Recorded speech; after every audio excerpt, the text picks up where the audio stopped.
Okay, we are finally live at a minute or two late, thanks to Facebook and StreamYard. Yeah.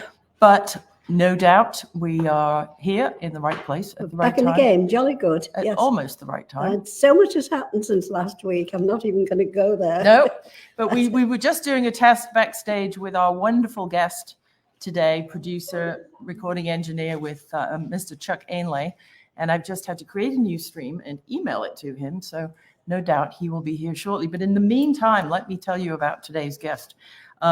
Producer engineer, as I said, Chuck Ainlay, has over 3,500 recording credits to his name, including work with the legendary and defining country music artists such as George Strait, Miranda Lambert, Vince Gill, Lady A, Steve Earle, Ann Womack, Lyle Lovett, Emmylou Harris, and the Chicks, which is just quite enough to be going on with. So without further ado, and the crowd goes wild and confetti drops out of the sky, and don't get hit by one of his 6 flying Grammys, ladies and gentlemen, Mr. Chuck Ainlay. Hey, Hello, Chuck. Chuck. Good morning. Good morning. Afternoon here. That's right. Mm-hmm. Oh, well, then it's okay to raise a toast to you, my friend. Oh, please do. Cheers. You might have just a little drop of scotch in it. It's just to keep the cold out, you know. I'm having to have some bubbly just to kind of recover from yesterday. Oh, yeah. One of those days, was it? I know those deals indeed. Absolutely. So you have placed your distinctive production and engineering stamp on mainstream projects, not just country, Dire Straits, and nearly the entire solo career of Mark Knopfler, Peter Frampton, Taylor Swift, Lionel Richie, and Wilson James Taylor, Jewel, Bob Seger, Pentatonix, and Sheryl Crow. You have been all over the map, my friend. You must be at least 108 years old. No, that's me. I'm closing in on it for sure. But no, I got so lucky just getting to work on with just fabulous artists, and not just sort of the run, but it was like more artistic kind of artists, and that just kind of leads to other things, And I think if you try really hard, you do really good work, and you care an awful lot, that these things come to you. So I got lucky. Well, I Googled you. Ruth told me all about your activities and how she got to be dealing with you in the first place through Metalines. And when I finished Googling you, I had to go and have a lie down. I was exhausted. It was like a chomping through the Rock and Roll Hall of Fame. Yeah, the Yellow Pages of Music. Yeah, exactly. You both are so sweet. This is a joy. It really is. Thank you. How old were you when you first got interested? Well, I was a youngster. I had I had an uncle growing up, and he was really quite a character. He played banjo, number one, but he was a ventriloquist. He had like the dummies, and he was really good at it. At least when I was a child, I couldn't tell. I thought it was the dummy that was talking. I probably was. But he was a magician as well. So every time he'd come around, he'd like pull a quarter out of your ear or something like that. And but he built a recording studio at his house. He was just like, just into it. And so back in the day, before there was cell phones and all that sort of stuff, it was even difficult to make a long distance phone call. So he would travel around to, the relatives and bring a tape recorder and just record conversation. Oh, great. And then he'd go home and create, make a lacquer disc that he would mail around to the families that were in other parts of the country so they could hear.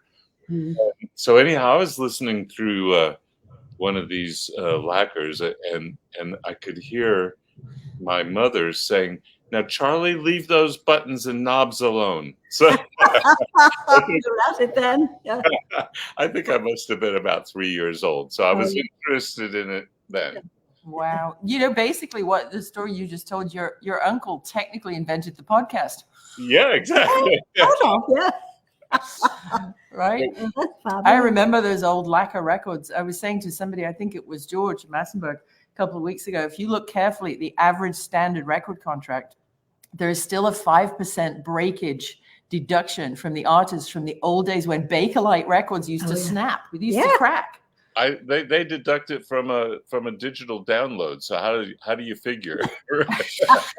Yeah, I might be the first person to discover how to break an MP3. I can remember in the early days, if people would send us a record or give us a record, we'd play it, and if it was naff, we'd put the gas stove on low and put it on, and it would curl up, Melt into a little bowl in no time at all. Melt it. I won't tell you whose records we did that. I won't with. tell you which I hope Beatle. none of mine, right? No. I won't tell you which Beatle made fruit bowls out of which other person's wife's records. No. I'll never tell you that. No, you'll have to guess the answer to that one. But anyhow, I got to, when I had a little band in grade school, and we got to go record at my uncle's studio in 5th grade. So, I still have the lacquer that he cut for us. Great. So we thought we had a 45 back then. Yeah. That's wild. And we recorded one of the Beatles songs, actually. It was All My Lovin' was one of the songs we did. And the other song was House of a Rising Sun. And of course, we didn't know that was about a whorehouse, but Of course not. Oh, no. Of course you did. And my husband Martin saw something lovely on, all these days of equality and political correctness. It's, the welcome mats and stuff that you buy, whatever.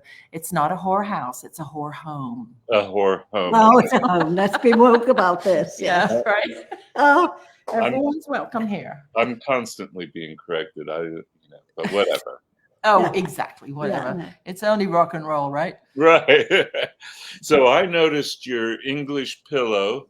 Yes. And I just gotta say, I keep one in my room too. Oh, no, that's nice. Great. I got to get one of those. That's lovely. That's very cool. Yeah. Debbie, our friend Debbie Martin was asking, where are you? And then she's seen on the crawl, you're joining us live from Nashville. Nashville. That's So, right. What part of town do you live? We used to live there. Well, we were like in Green Hills area and lived there. Well, yes, I've moved around a little bit while I've been here. I moved here in 1975, so I've kind of, I know, right? I can't even be that old. But, And So- where do you hail from originally? I grew up in Indiana, sort of near, very north part of Indiana, right in the middle of the state, but not far from South Bend, Indiana, where Notre Dame is, or Chicago, further to the west. So, Oh, yeah. but it's a farm town, really, a bit of manufacturing, but, and I just couldn't wait to get out of there and go someplace where you could make music. So I headed. Where was that first place? What was your first job? Oh gosh, well, I actually moved to Nashville right out of high school, and I went to Belmont College, or at the time it was a college, now it's a university, but they started the first ever sort of music business program, and it was the year that I went was the second year. So it was very small. There was only 25 students. Now there's 1,000 or something. It's pretty crazy. But I didn't last long, and I had to get out of there and go get a job. So I dropped out, and the first job was at a tourist studio. So we'd have busloads of people come to the studio, and I'd show them how to record, but that one thing led to another, and I ended up out at a studio called The Castle as the chief engineer, and that's kind of where I got my start. Wow, very interesting. So they'd want to come in and sing Conway Twitty songs, right? Oh yeah, I mean, well, what we do is we had a little band, and there was bleachers all around the studio, so the band was in the middle, and they'd all watch this recording happening. And then we would play back the recording over the loudspeakers, and we'd either get them to go, yeah, or clap along or something, and play that back to them. And they'd understand the idea of overdubbing, adding one parts on top of. And then they'd all traipse through the control room, and I'd tell them about all the knobs and things, Oh my God, how hokey. Changed a bit, eh? Yeah. Well, I think we were an 8-track studio back then. So, Wow. Yeah, well, that would have been luxury for our dear departed friend Jeff Emmerich. Yeah. Who was dealing with a lot less.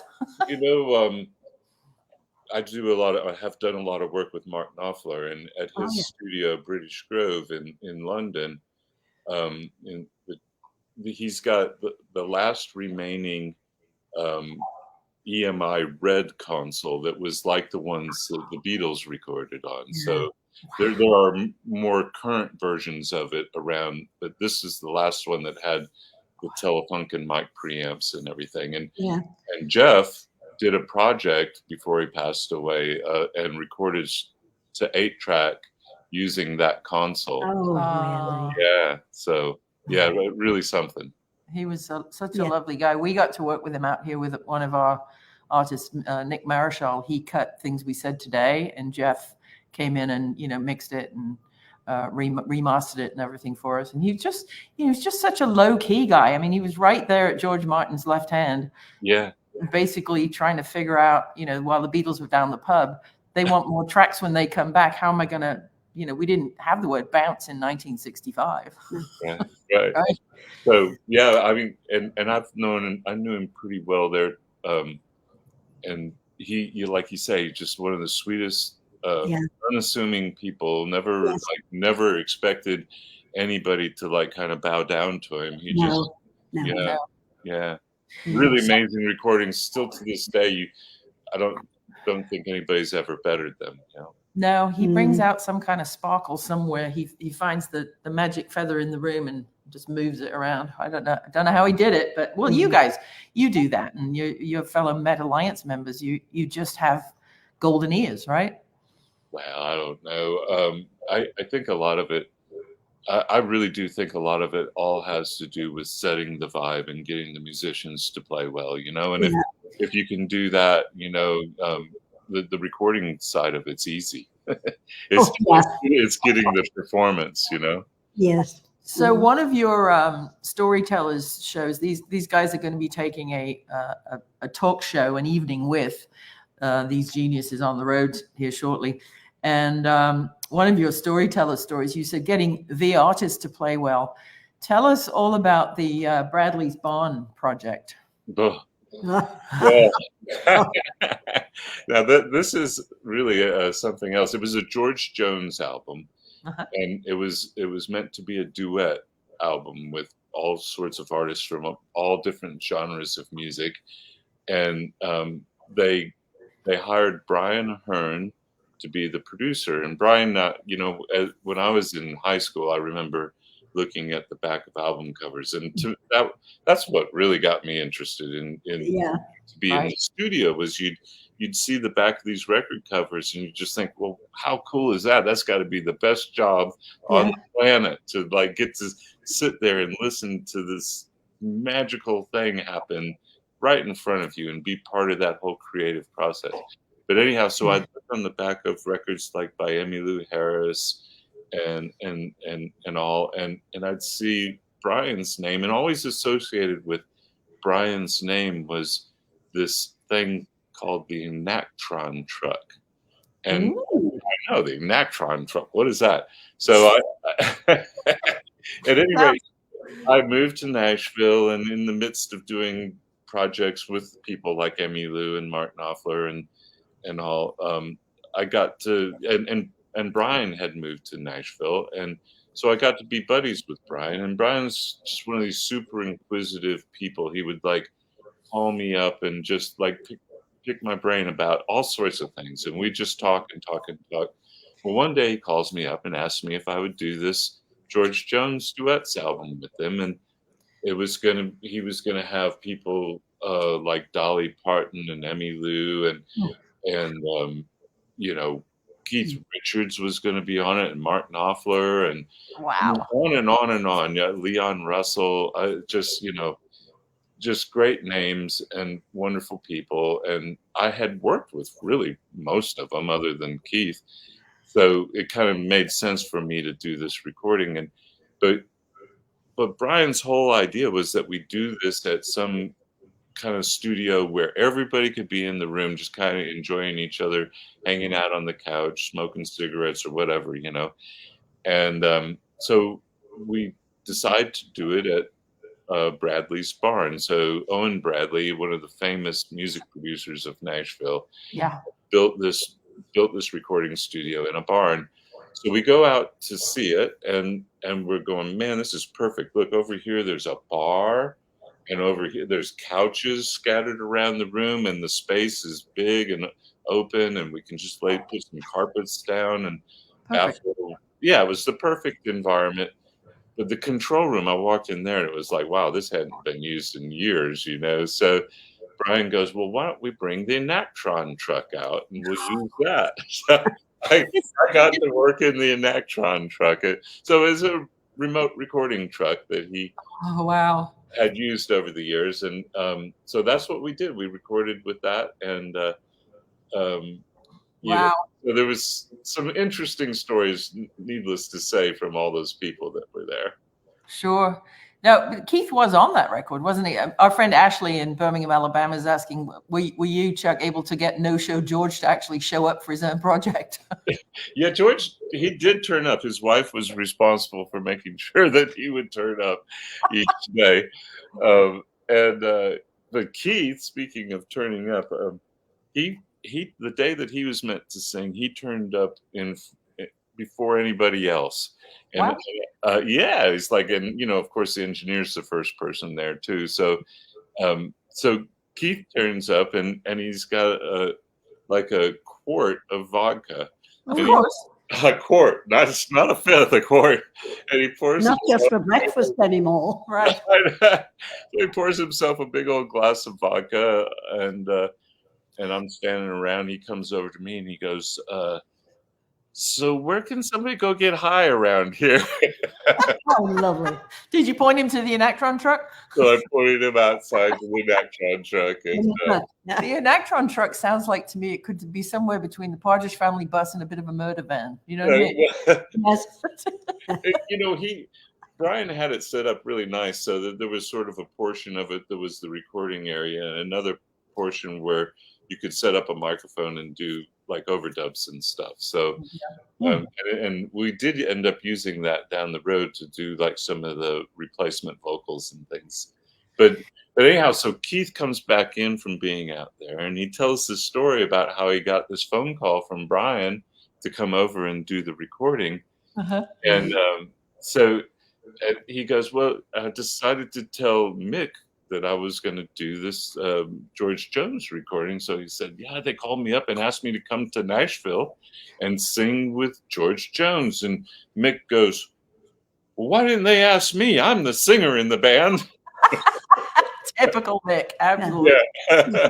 Oh my God. Our friend John Beeland is tuning in, and he was in the Burrito Brothers, and he's like, they toured with George, and he's like, oh, the stories I could tell. Oh, I would love to hear them. I would love to hear them for sure. Absolutely.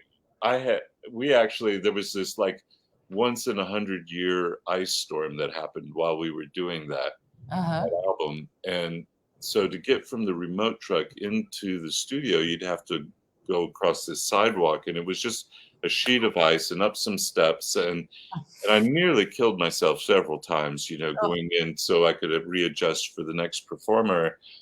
And I'm in there in adjusting the microphone, and George goes, well, I know you must be good, otherwise you wouldn't be here, but what is it you do anyhow?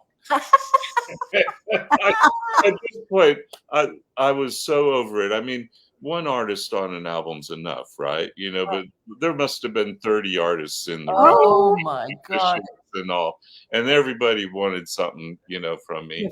Yeah. So, and I nearly had died several times going across this ice. I said to George, George, if you want to step outside with me, I'll show you what it is I do. I mean, I was fighting mad, And so from then on, instead of calling me Chuck, he called me Truck.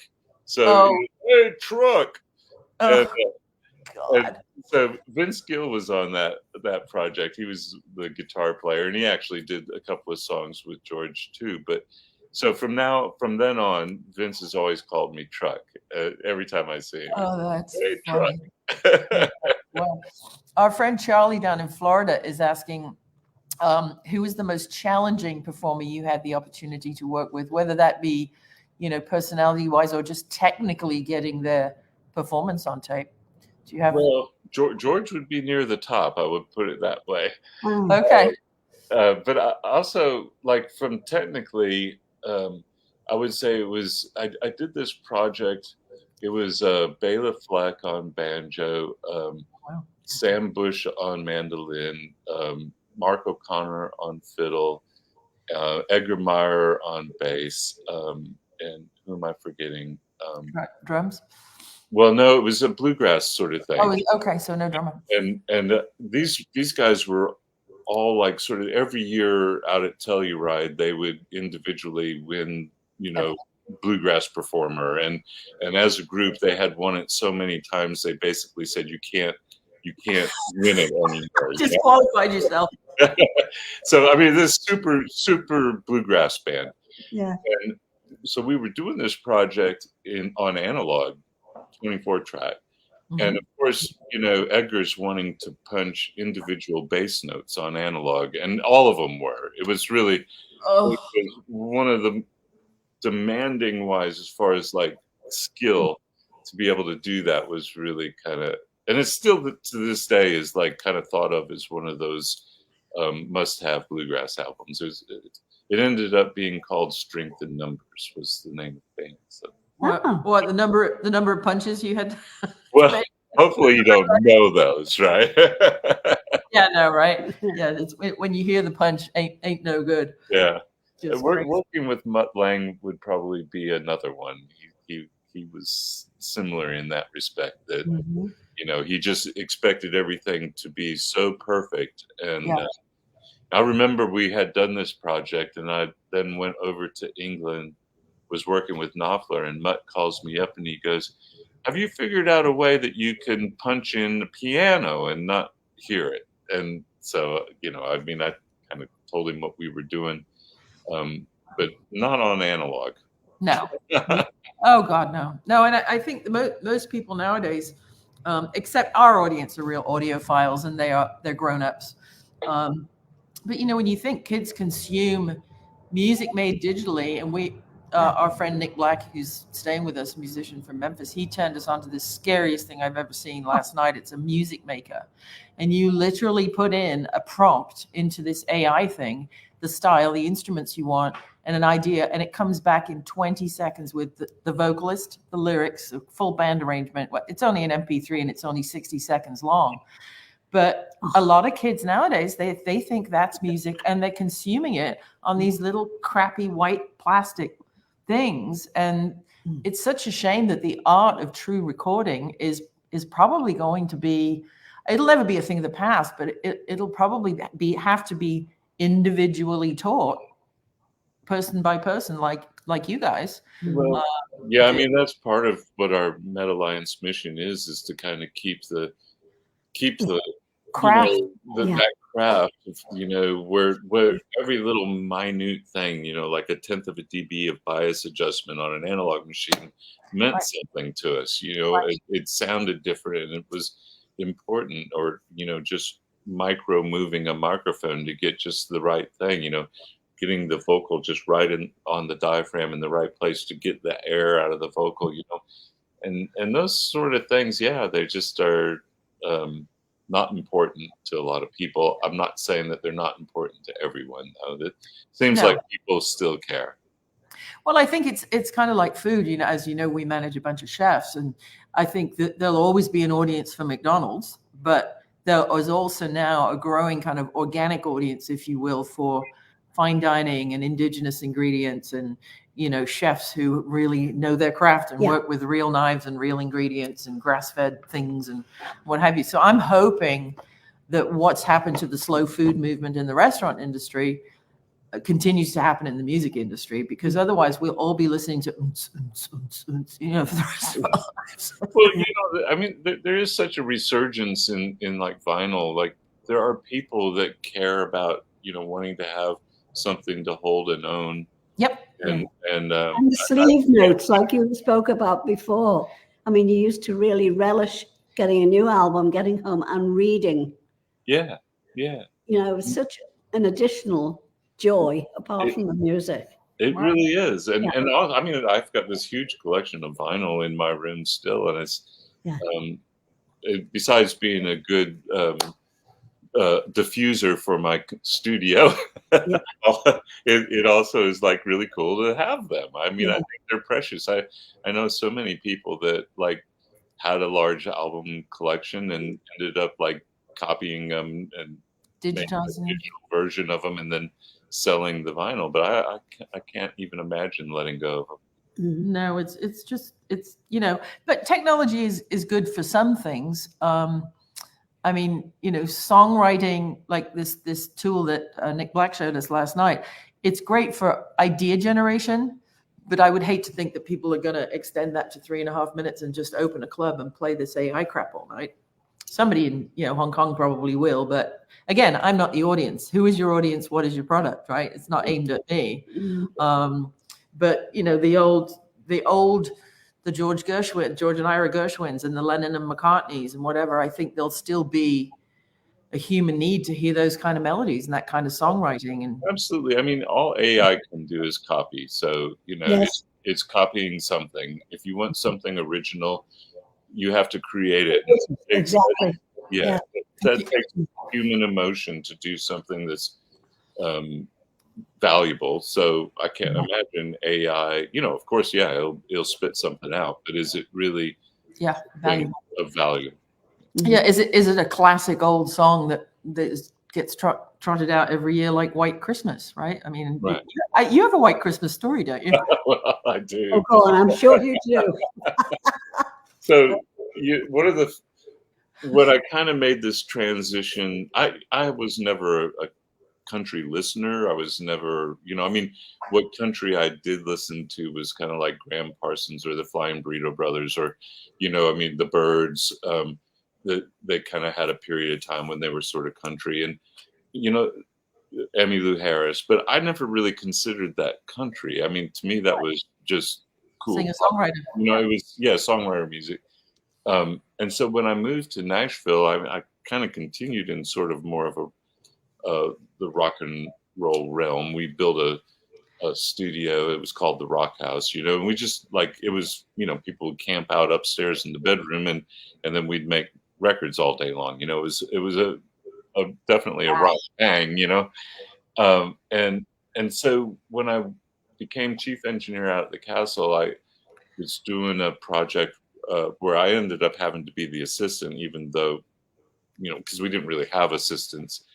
And this producer, Jimmy Bowen, comes out to do a Conway Twitty record. And so he brought his engineer.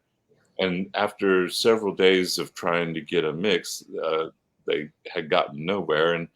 And Jimmy asked me, he said, well, you did this such and such album. And I said, yeah. And he said, well, that sounded great. Why don't you try it? So I sat down and started mixing, and lo and behold, I ended up finishing the album, and then I got called to be part of Jimmy's stable of engineers. Right. But so at any rate, so we in the process of doing all these different records for him, and they were country records. I was doing another Conway Twitty record, and as it is, generally at some point in an artist's career, they have to do a Christmas album. Yep. And we always do them in the middle of summer. And in Nashville, it's like 90 degrees and 90% humidity. It's the most un-Christmas time of the year. It's like when you talk to actors who shoot Hallmark Christmas movies, they're supposed to be freezing and it's 112 degrees in Vancouver, right? Yeah. So we put Christmas trees up and lights and stuff in the studio. Get the mood. Try and make it vibey, Yeah. But anyhow, so we're doing a Conway Christmas album, and one of the songs we're going to do is White Christmas. Mm-hmm. So we play the record, the original Bing Crosby White Christmas record, the most probably well-known Christmas record of all time. Right. And the Nashville musicians are amazing. I mean, if you've never been to Nashville, see how it's done. I mean, they literally hear the song down once and write a chart. And then we make a copy of that, and everybody holds the chart. We listen down to the song again, they go out in the studio, and oftentimes that first take is the take. It's just, Wow. and it's impeccable, unbelievable musicianship. Everybody listening to each other, playing off of each other. It's just unbelievable Magic. process that happens here. And at any rate, so we're running the song down, and Conway's struggling a little bit with the melody. So he said, "Hey, can you play that demo again?" Bing Crosby's demo. Oh, Oh boy. Oh my On God. that note. So Conway had not ever heard of Bing Crosby? Well, Conway is, what I loved about Conway, and he and I got to be very close friends. He's one of the best. But what I loved about him was he was a character. I mean, it seemed like everybody in the business 20 or plus years ago was a character, right? Yeah. I mean, but now they go to school and they come out with a degree, and they just basically A piece of paper. I mean, it's like they're in the box, and that's that. They don't actually really know how to get out of it, Am I on drugs, or did Conway Twitty have like a amusement park, Twitty Land or something? Yeah, it was Twitty City. Twitty City. He actually built his house on the property. Oh my God. So, I mean, the tour buses would pull up out in front of his house, and I bet his wife loved that. His wife would come out on the front porch and wave to everybody, Yes, something in the back of my kernel went, I'm sure he had kind of his own Dollywood on a smaller scale. I mean, there's another one. She's an absolute caricature. She could be a cartoon. She could be a Barbie doll. She has created this personage called Dolly Parton. And I think that's what so many people identify with those old characters of old Elvis, all of them, is that they've sort of taken the piss out of themselves to the point where they've created a package that everybody, whether it's, you're never laughing at them, but you're kind of laughing with them. It's empathy that it creates. And from a fan base point of view, it's just togetherness. It's just brilliant. Yeah. Not everyone can do it, but those who have, Yeah. Well, I mean, to me, they were just real artists. They were something that nobody else was. So yeah, the fans got to see that and be a part of it. And it was right. Special.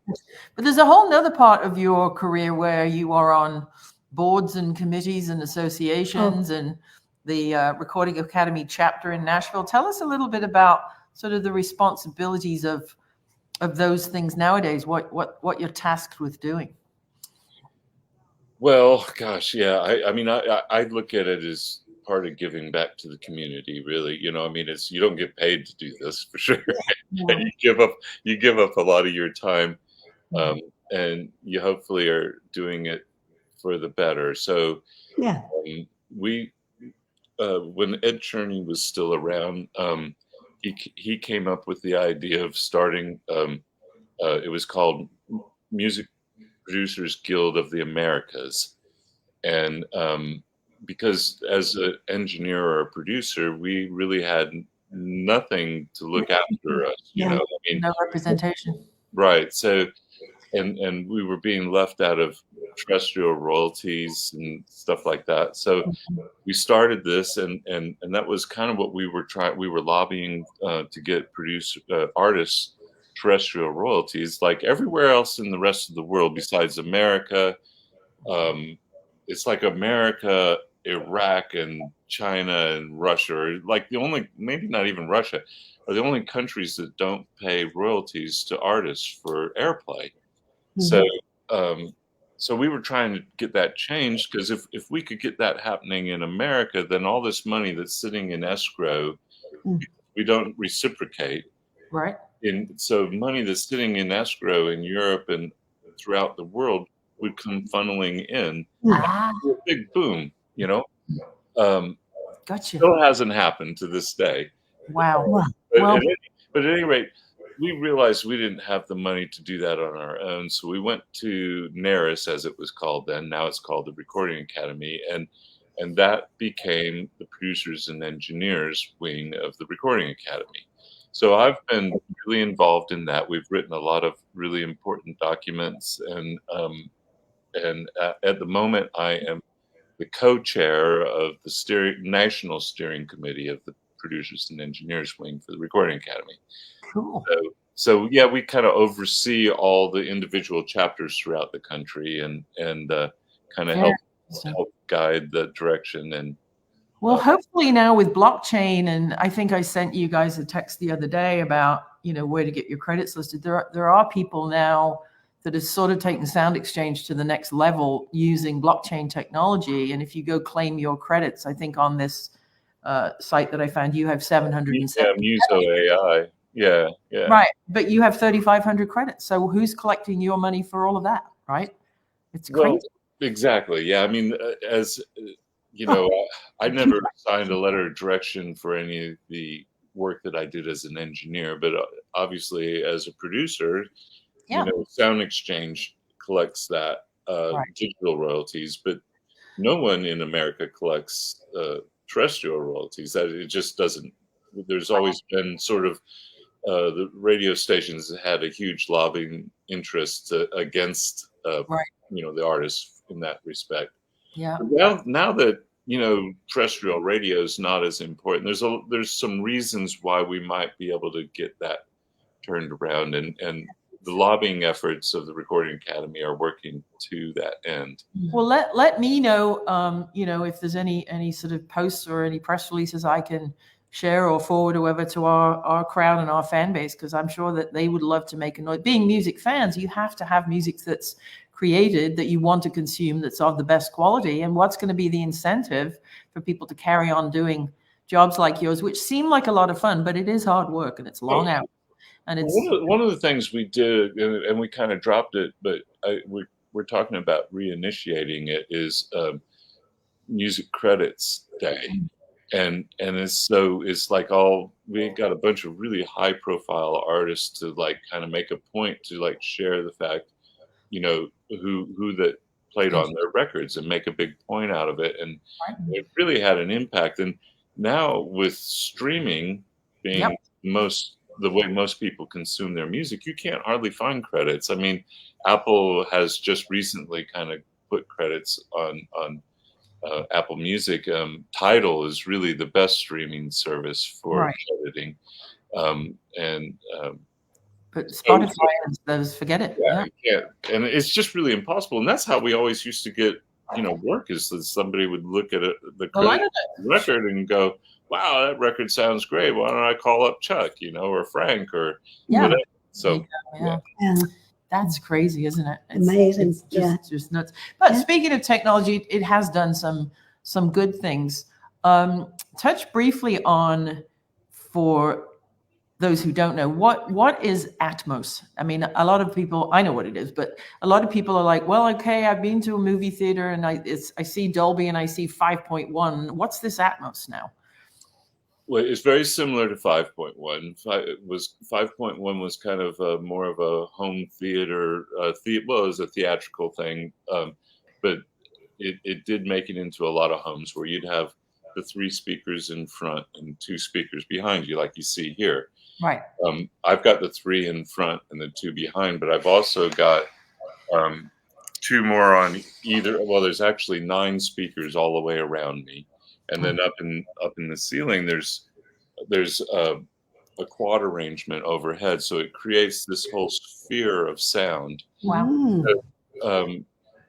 Dolby Atmos is just Dolby's version of immersive. So there's others. There's like Sony has 360, and there's RO 3D, and others. Fraunhofer has their own thing. But it's essentially what happened is Apple said, okay, now we want to release everything in stereo and Atmos.